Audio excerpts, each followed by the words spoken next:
You think you know Sam Elliott, the voice, the mustache, the cowboy legend. But what if I told you that behind that rugged charm lies a heartbreaking truth at 80? Why is one of Hollywood's most iconic tough guys now living a life that no one expected? What really happened when the cameras stopped rolling? Stick around, because this story may just change how you see him forever. Born August 9, 1944, in Sacramento, Sam came from Texas stock. His mom, Glenn, once a state diving champ, became a schoolteacher. His dad, Henry, tracked wild animals for the government. This wasn't a family chasing lights or fame. They were people of the land, gritty, practical, and proud of it. Sam's childhood was marked by bike rides through William Land Park and fishing trips into the Sierra Nevada. His dad brought him deep into the wilderness, Wentworth Springs, Rubicon River, the kinds of places that stitched toughness into the soul. These weren't just weekend escapes. They were the training grounds for the men he'd one day portray: rugged, rooted, solitary. Even before his teenage years, Sam was falling under a different kind of spell. Saturday afternoons were for movie marathons with his sister. Sci-fi, westerns, old cliffhangers. One day, he simply said it. He wanted to act. His father didn't just scoff, he cut deep. "You've got a snowball's chance in hell," he said. That line stuck like a splinter. It didn't stop Sam. It lit a quiet rebellion. He kept auditioning, acting in school plays. In high school, a local newspaper called out his talent after a stage performance. That single article cracked something open. Maybe this wild dream wasn't so foolish after all. Then came the moment that changed everything. In 1962, just as Sam finished high school, his father died suddenly. No resolution, no final words. Only that lingering sentence, that unspoken war. "It kills me to talk about it," Sam later admitted. But instead of crumbling, he transformed the pain into drive. He left college and threw himself into the unknown. That voice of doubt, his father's voice, became the force that pushed him through every rejection. In 1966, he enlisted in the California Air National Guard. For 6 years, he balanced heavy military cargo by day, studied lines by night. He worked 12-hour shifts and still showed up to rehearsals with a fire in his gut. Though he never saw the front lines, the weight of service stayed with him. He later confessed feeling undeserving, a guilt that etched itself into his military roles, none more than in We Were Soldiers, where the emotion behind his performance ran deeper than the script. By 1967, he was in Los Angeles, $100 in his pocket, sleeping in his car, 87 auditions and 87 rejections. Casting directors didn't know what to do with this 6'2" man with a preacher's baritone and the presence of an old cowboy ghost. He took day jobs in construction, $125 a week, and sometimes showed up to auditions with concrete still on his jeans. His first break? An uncredited extra in The Way West for $50. No lines, just background dust. But in 1968, luck turned. Leo Penn handed him a small courtroom role on Judd for the defense. Just 3 lines. But that voice, they rewrote the scene to keep it in. The same baritone that got him sidelined started pulling him forward. Eventually, it would be insured for a cool $1 million. Back then, it got him just under $4,000 for the whole year. He wasn't making waves yet, but people were watching. Directors liked the stillness in his performance. He wasn't flashy, he was authentic. For The Way West, the director asked him to bulk up. Sam started lifting at dawn. When he auditioned for Gunsmoke, he even dropped his voice a full 12 hertz to sound more rugged. Casting notes called him walking testosterone and John Wayne's ghost. And still some industry folks laughed at his military past, calling it playing soldier. That sting almost drove him out. But instead he vowed, If he ever played a soldier or cowboy, he'd give every inch of himself to the role. It's hard to believe now, but in 1969, Sam and Catherine Ross, his future wife, appeared in Butch Cassidy and the Sundance Kid without ever meeting. She starred. He was just a nameless card player in a saloon scene. Fate kept them apart until 1978, when they reunited on a spooky thriller called The Legacy, filmed in London. Nearly a decade passed before destiny caught up. Sam's first leading role wasn't what fans might expect. It wasn't a western or war epic. It was a horror flick. Frogs, released in 1972. He played a wildlife photographer stranded on an island as nature turned on humanity. It was bizarre, it was bold, and it made a surprising $458,000 in under 3 weeks. Impressive for a low-budget eco-thriller. Critics rolled their eyes, but one reviewer couldn't help but highlight Sam's calm, commanding performance. The film kept popping up for decades. MTV even aired it in 2022. It refused to disappear, just like Sam. That same year he started landing TV parts, background roles on shows like Lancer and Gunsmoke. Bit by bit, he built a resume. From Falstaff beer commercials to a historical film about the Nez Perce tribe in 1975, every role added another layer. When he played a lead in Once an Eagle, opposite Amy Irving and Melanie Griffith, his star finally began to rise. Sam had a look that felt carved from the frontier, tall, lean, hardened by life. Even before the mustache, he looked like someone who belonged in a saddle. His voice, that low, slow thunder, made small parts feel like center stage. By the late 70s, he wasn't just an actor anymore. He was a symbol of something fading, an echo of the American West, brought to life in flesh and voice. It all began with a beach, a whistle, and a man who didn't want to let go of simplicity. In 1976, Sam Elliott stepped into the sun-soaked world of Lifeguard, and something clicked. His portrayal of Rick Carlson, an aging lifeguard defying societal pressure to chase a corporate job, wasn't just a role, it was a reflection. The $900,000 film ended up grossing over $5 million, and suddenly, people were paying attention. But here's the twist that made it all real. Elliott wasn't just acting. His parents had been lifeguards. He had too. That deep connection added an authenticity you couldn't script. Audiences expected a beach romp. What they got was something that lingered in their minds. Quiet, introspective, raw. And behind the scenes, he was making a bold bet. Paramount held the movie back for a year. During that long pause, Elliott said no to every TV offer that came his way. He believed Lifeguard would be his launch pad, and he wasn't going to dilute his image. It was a risky move, but it paid off. He wasn't rushing to fame. He was curating it. And that steady, grounded energy, it would become his signature, showing up again in later classics like Roadhouse and The Big Lebowski. But the biggest plot twist wasn't on screen. It was love. Catherine Ross, the elegant star from The Graduate, re-entered Sam's orbit when they starred together in The Legacy. Back in 1969, she'd been married and chasing the film's cinematographer, while Sam lingered quietly on the Butch Cassidy set, unnoticed. This time, it was different. Sparks flew. Ross was still married, and Sam was a bachelor at 34.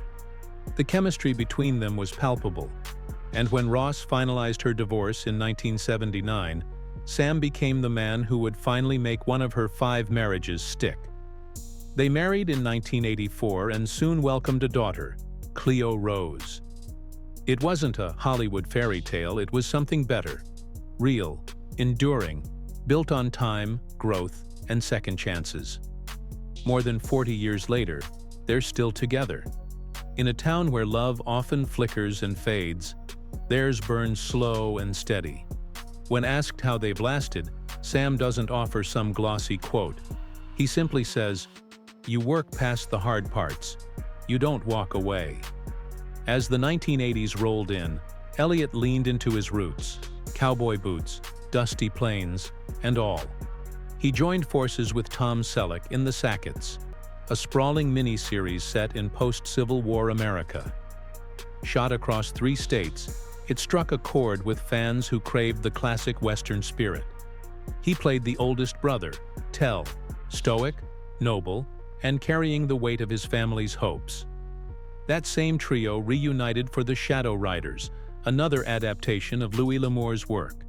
This time, Elliott played Dal Trevin, a Confederate vet trying to rescue his loved ones. Ross joined the cast too, their first collaboration as a married couple. And it was clear, Elliott wasn't just dabbling in the genre. He was planting his flag in it. It's wild to think that the man once unsure about embracing cowboy roles would end up defining them. But it wasn't just about image. Elliott had roots in Texas, family ties to the Alamo. The ruggedness wasn't manufactured, it was inherited. In The Yellow Rose, a 1983 drama about a wealthy ranching family, he played Chance McKenzie, the illegitimate son fighting for his place.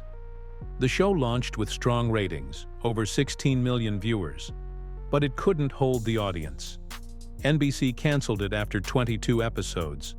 Still, the theme song hit #1 on the country charts, and in 1990, the network gave it a second run. Even in short-lived roles, Elliott's quiet strength left an impression. And then, fate intervened once more. This time, with a phone call. It was early 1985. Elliott was in Hawaii, fresh from his honeymoon. When his agent called about a screen test for Mask, he declined. He wanted to relax. But Ross wasn't having it. Behind his back, she called the agent and made sure Sam would show up. That decision changed everything. Elliott flew back, auditioned, and landed the role of Gar, a biker with a tender soul. In Mask, he wasn't the typical hero. He wasn't a gunslinger or lawman. He was just a man trying to love and protect. Critics saw something new: vulnerability, depth, even warmth. It signaled the start of a new phase in Elliott's career. Off-screen, he was juggling diapers and film sets. Cleo had been born just months before the film's release. And suddenly, the man who built his image on quiet masculinity was learning a different kind of strength: fatherhood. The late 80s pulled Elliott into the high-octane world of action. Fatal Beauty with Whoopi Goldberg proved he could throw punches and trade barbs. Then came Shakedown, a gritty cop thriller with Peter Weller. Critics called him raw and effective. The film doubled its budget at the box office, not a blockbuster but solid enough to keep his momentum going. But then came the game changer. Roadhouse, 1989. Loud, stylized, and unapologetically macho. While Patrick Swayze was the lead, Elliott stole every scene as the seasoned bouncer, Wade Garrett. With long hair, gravelly voice, and "don't mess with me" charm, he became a cult icon. The $15 million film raked in over $61 million. Suddenly, he wasn't just a character actor. He was a legend in the making. Elliott wasn't content to coast. In 1991, he co-wrote, produced, and starred in Connoisseur, another L'Amour adaptation. This wasn't just acting, it was craftsmanship. The story, the dialogue, the grit, all had his fingerprints. He earned a Golden Globe nod and a Bronze Wrangler Award. That same care carried over to Buffalo Girls in 1995. With a powerhouse cast, Elliott's turn as Wild Bill Hickok gave him another Emmy nomination. And just when you thought he'd be boxed into westerns forever, he veered off the trail. In 1998, The Big Lebowski hit theaters. Elliott played the stranger, a mysterious narrator guiding viewers through absurdity. He was barely on screen, but every word he spoke became iconic. That timing alone tells a deeper story. A family that started under bright lights and big expectations. But no Hollywood script could predict the twists that followed. What happened with Cleo wasn't just tabloid fodder. It was a wound that tested everything they built. And yet, despite it all, Sam Elliott remained steady. A man who never chased chaos, but somehow always faced it with grit. Just when people thought his best years were behind him, Sam reminded everyone that greatness doesn't peak at 40, or even 70. It matures. In 1883, his portrayal of Shea Brennan was more than a role. It was a soul laid bare. You could feel decades of loss, of love, and of silent strength in every line he delivered. And when he held that Screen Actors Guild Award in 2023, his trembling voice didn't celebrate himself. It honored the weight of a life spent earning every word. And then came Landman, Taylor Sheridan's newest canvas. Even in a world driven by oil and greed, Elliott's presence cut through like a knife. His scenes with Billy Bob Thornton sparked old memories from their Tombstone days. But there was something new, more reflective, almost prophetic. At 80, Sam wasn't coasting. He was climbing. That's what makes his journey so powerful. Because beneath the cowboy hat, behind the baritone drawl, is a man who stayed married in an industry where vows are often broken by mourning. A man who weathered storms in silence, raised a daughter through fire, and still found his name trending in 2025. Not for scandal, but for legacy. The whispers about a Roadhouse return only added fuel. Could he revisit that gritty, beer-soaked universe decades later? Amazon seems to think so. But for fans, it's not about nostalgia. It's about closure. About watching a man who once stood behind Patrick Swayze now claim the spotlight on his own terms. Even in animation, his voice echoes. From Family Guy gags to Ram truck commercials, to political ads where one line made headlines, "It's time to be a man, and vote for a woman." That hit hard. It reminded people that Sam Elliott isn't frozen in time. He's evolving. But the financial foundation behind that legacy is equally compelling. Sam Elliott never flaunted wealth, yet his quiet fortune tells a story of strategic choices. Over the years, he's owned a handful of high-end vehicles, including a jet-black 1966 Mustang GT and a fully restored Dodge Power Wagon, both symbols of classic Americana. His real estate includes a sprawling ranch in Oregon and a second home in Malibu, quietly purchased in the early 90s before coastal prices exploded. He's owned a private Gulfstream jet through a pooled partnership with other actors, preferring discretion over flash. On his wrist, a vintage Rolex Submariner, often hidden under his sleeve, but sharp-eyed fans always catch it. He's invested in Western-themed production companies, helped finance indie films like The Hero, and has long been a silent partner in a boutique whiskey brand. Insurance? Comprehensive. Lifetime SAG health coverage, multi-million-dollar home and asset protections, and a film completion bond that once covered an entire shoot when he injured his back in the 90s. The lesson? Wealth isn't about noise. It's about leverage, preparation, and timing. That financial wisdom mirrors his career. While others jumped at every lead role, Sam waited. Picked his scripts like a poker player, slow, deliberate, and dangerous when ready. His earliest appearances were barely a few lines, but he studied the craft like a man preparing for war. He didn't crave stardom. He earned longevity. Remember when he shocked everyone by appearing in The Hulk? It wasn't just about stepping into a blockbuster. It was about testing his range. Same with Ghost Rider. He knew how to carry genre films without losing the essence of who he was. Even his short role in Up in the Air was like lightning. Brief, blinding, unforgettable. And when he misfired, like with "Did you hear about the Morgans?" he didn't run. He owned it, called it a bad bet, learned the lesson, and kept riding. And if you're wondering what the takeaway is from this life, maybe it's this. You don't have to be loud to be legendary. You don't have to rush to stay relevant. And sometimes, the best stories don't begin until you're 70. And that's the real story behind Sam Elliott.